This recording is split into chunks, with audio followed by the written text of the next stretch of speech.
ask the first question. Thanks. Go ahead. Introduce yourself. Tell us what outlet you're right for. I'm Banks Lee from Attractions Magazine, and just wanted to, the majority of you welcome back this year. And for Daphne, you missed out last year, but now that you're here, how's your experience been so far? It's been everything I was told it would be, and so much more. It's actually been really exciting with all sort of the fly by the seat of your pants movements we've been doing. Shooting last night at night was one of the coolest experiences. We've been talking for 6 years about doing the Chew After Dark, and we finally got to do it here in Epcot. The audience was insane. The food was delicious. It was a magical moment, and having my kids here with me has been every parent's dream. Getting to see my daughter dress up as Elsa, my son be smothered by Snow White. It was amazing.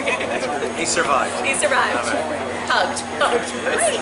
Next one. Hi, I'm Kristen Ford from allears.net. Could you talk a little bit about how you get kids interested in trying all the exciting food that we have here or at home other than just the usual mac and cheese and chicken nuggets?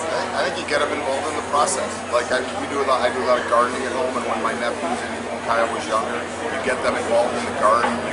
The process from start to finish, so they grow it, then you pick it, then you cut it, then they eat it, and they're so much more willing to try different things. My grandmother also always said, don't make it a battle of wills, because then they're resisting you, not resisting the food. So, I put my kids at the table with us, they see what John, my husband and I are eating, they usually want to at least try it, even if they don't end up loving it. But if there's a night when they just want cereal and milk, I'm not going to fight them on it, because then it becomes about me and not about them trying new things, experiencing it, wanting to be part of the family, wanting to love food the way that we do. Here, here. I know we had some ladies behind Banks. I didn't mean to overlook you. Wanted to have a question? I'm covering all stuff. Okay, great. All righty. Hi, I'm Tony Neffer with BlessingNews.com.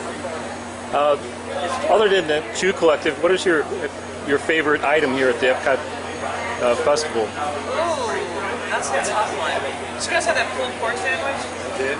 And the pokey sandwich. Yeah, the poke was really good. And that lamb meatball in the little it was delicious. And the lamb chop. Oh, and the salmon with the pesto. You see, we've tried everything that you can walk to in less than 2 minutes on a break, and it's all been good so far. We like food. We haven't found a loser yet, and we don't think we will. Awesome. Hi, Christina Thomas with Go Picarista. Welcome back. Welcome, Daphne. There's so much to see and do, and of course eat and drink here. Anything that really stands out? You've talked already about the food. Any drinks? Anything to see and do? Tower of Terror. It's my favorite ride. I'll never get tired of it. Yes. I still have bruises, and when Carla rode me down that thing, it was like, whoa. They're changing the theme. You need to go. What are you saying? No, the one stays here. The one in California is changing. This one is staying. Just oh, good. Still is staying. We were going to start a little. Good, because I was ready to riot. I love that Toy Story ride. Oh my God, I love Toy Story. What was your score? I can't remember, but it was high. I took a picture of mine. The reason Clinton liked it is because he won last year. Do you have time to do it one time? I lost miserably. I'm not as good as them. I think we need to go back letting it to play. We're so competitive. Toy Story. You won because I wasn't here. You were ducking us. I see a challenge coming on. Yes. Thank you. Hi, I'm Brooke Fair with Disney Food Blog. I hear there's a new cookbook. Tell us a little bit about that. Your favorite dishes from it. Well, so you always see our guests and our viewers come on the show and share their recipes with us. Well, this cookbook is really all about them and picking some of these recipes that we didn't necessarily do, that we're getting all of them involved, so they get a little bit of the spotlight. We even have some of our producers, like Bill, some of the crew is represented in the cookbook with a delicious soda bread. It's the best Irish soda bread. Irish soda bread. Drives us crazy when he That's my favorite thing. It is. It's so good. Yeah. We always think of our audience as like the sixth cast member, so it's really great to have them included in this book, because everything we do because of our audiences, so it's really wonderful to have them represented. So they're the co-authors of the whole book. So the inspiration goes both ways. Yes, That's how it should absolutely. feel. Thank you. There's enough time for one more question from each of you, if you have it. Great. Well, I have to get close, so I just wanted to ask, what about Epcot's food and wine festival makes it special compared to other festivals? Alright, so I was going to say, I'll go down the line. okay, go ahead. All right. Well, I don't think any other food festivals, at least not ones that I've been to, represent so many different countries. I mean, you really get a trip around the world, and other food festivals I've been to, you get a local feel here and there, but this is the whole Earth. Sorry. Are you texting someone in the middle of the Snapchat. interview? It's Oh, not Snapchat. that. Sorry. No. I'm like the social media reporter, so it's a little weird. Well, the one thing about this food festival, I think it's probably the longest food festival in the country, and people get to come and plan to be here in Disney World, so you have time to come. Don't worry about it. Ready? You're obsessed.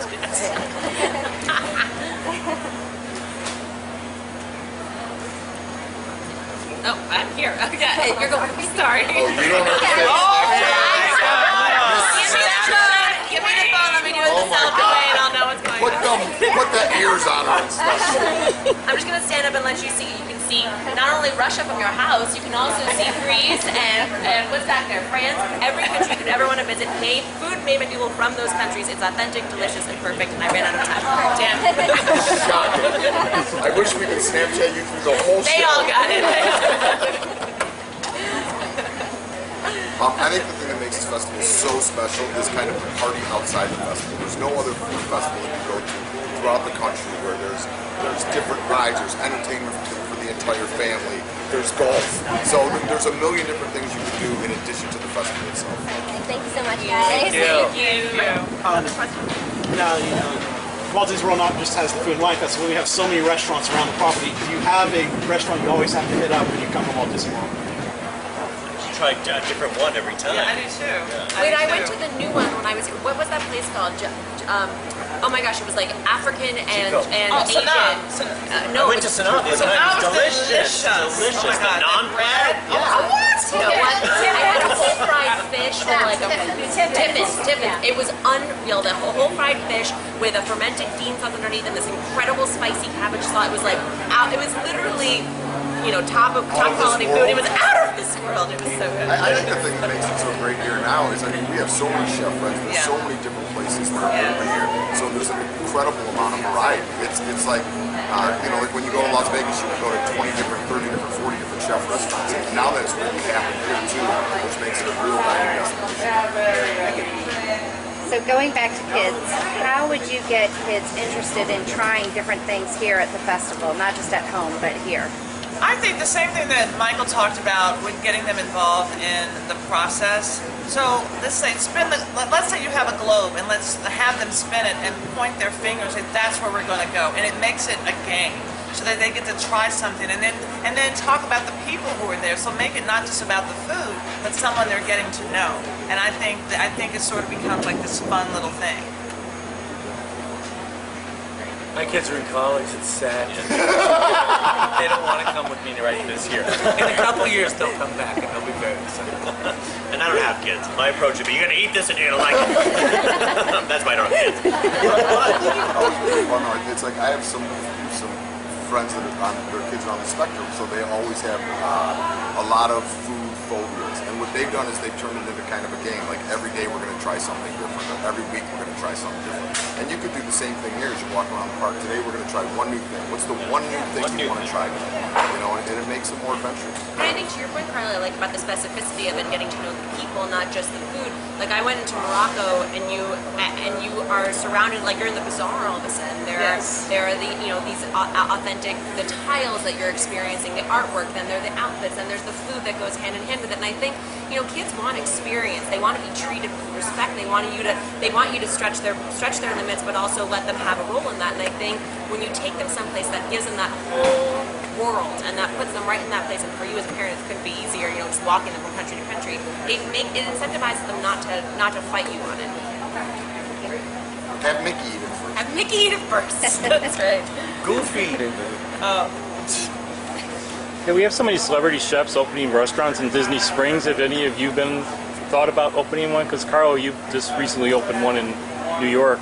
I did. I would love to be here in Disney Springs. That would be fantastic. I have one right now under my belt. With a fantastic New York Times review today. Yes. Read the Times, everybody. Read the Times. Awesome. We have time for one last question. any country that you're looking to visit after coming to Epcot. Actually, the actual country. Ooh, I want to go to Japan. Iceland. I'm dying to see Japan. I've never been to Yeah, the that's great. fantastic. Yeah.